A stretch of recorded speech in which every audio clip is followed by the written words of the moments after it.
All right, Maya, this is one of my favorite topics. It's about influencers. Sometimes they come in a minute, right time, right place. Sometimes they come in a lifetime. And when I speak, I talk a lot about one of my first major influences was my grandfather. And my grandmother, my mom, my aunt, they came from Kyiv, Ukraine, and they immigrated to Canada years and years ago. But I remember when I was about 5 years old, he used to take me for walks in the park in Montreal, and he talked to everybody. And I asked him once, I called him Zeta. I said, how do you know all these people?" And he said to me, and I remember pointing, "You see this person coming up?" One day I smiled at him, and he looked at me and smiled at me. And we came over and we started laughing. And then someone else came over to us too and smiled at us. And that's a small version of the conversation. But as a 5-year-old, I remember thinking literally, life's going to be simple. I just have to smile as a 5-year-old. And so you realize it can be as simple as a smile, including even psychologically and physiologically and everything else, but it can be as simple as that to make a difference. So we all have different types of influencers, some positive, hopefully more, and some negative. Can you share two or three people that have been influential in your life? Yes, of course. First would be Sadako Ogata, who was the first chief of UNHCR. She's a Japanese female leader. And I remember reading a book about her when I was, I don't know, maybe in my teens, and I was so proud to be kind of Japanese and to kind of see a Japanese role model, female role model, be such a great figure on the global stage. And I think that was kind of when I realized that that was something that I wanted to do and Hmm. that someone else was doing it, that it was possible. So I think she made a huge impact. Not that I knew her personally, but I went to like listen to her talk and, read her books and but she gave me a huge influence. That's So important, to be able to see people that it's like see her, somebody that's like you type of thing, making it, and it gives you hope, gives you everything.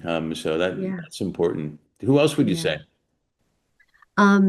I think we talked earlier, but my business partner, Kenji, is an influencer, is a mentor, is kind of like a father figure to me. Hmm. So I think he really taught me the principles of business and what's important and how to care for people and how to become a good leader. So I think a lot of my business attitude is based on what he has taught me. No, that totally makes sense. We all need.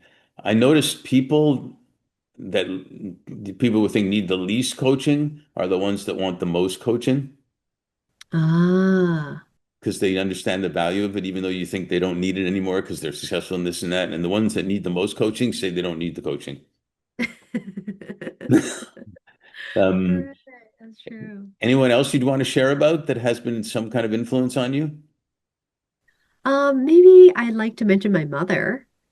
That's a good one. Um, I think my mother is a very typical Japanese housewife, and but I think her belief in me has really been a huge support in my life, and I think just kind of saying like, Maya, you were born to do such great things and you're so capable of doing all of them. I think that really pushed me to believe in myself and to believe that I can do all of those things. So I think yeah, my mother's been a huge influence. She certainly knows how to delegate. Yeah. Yeah, yeah. And I'm really appreciative of that because I also, growing up, I've also seen other parent types, like mother figures, where the mother is like overbearing or she's like, kind of like like controls her child a lot. And I always kind of yearned for a mother like that who would like take care of me and who would know what's going on in my life and who would be on top of everything. But now I look back and I think I can't be more appreciative of my mother for kind of like believing in me and like letting me go and just be who I am. It's a So that's a great point because at times a mother, a teacher, whatnot, I think, man, they're too tough on me and this and that and whatever.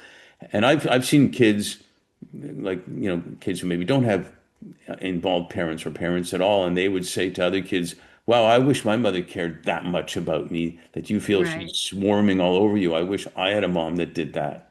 Right. Yeah. I mean, I remember when I was younger, kids would have curfew. And Mhm. my mother did like trusted me so much that she didn't ever say like I need to be back by whatever time. So I would fake a curfew and tell my friends like, oh, I need to be back by whatever time my mom told me. But I think just the amount of trust that my mom gave me just made me want to be a good child or like to follow the rules because there were no rules. That's a fantastic point, by the way. Whether it's parenting or a coach of a player on a team or a boss, if the person feels that they say you only need one person to believe in you, even in your lifetime. And I've talked to so many executives, especially men, that go back and talk about the coach that believed in them for one game Uh, that they played. uh-huh. And if they Uh-huh. believe, if you believe someone believed in you enough and trusted you enough, then you respected them so much that you would act accordingly. And Right. that takes time, though. Talking about patience, that takes time Right. to build that so it's real. So it's a great point. And so I guess you didn't sneak out at night on dates. You actually came home on a fake curfew. Yeah. Good for you. Yeah. Yeah, I mean, I don't know, how good of a date I was because I was like, yeah, I need to get home because.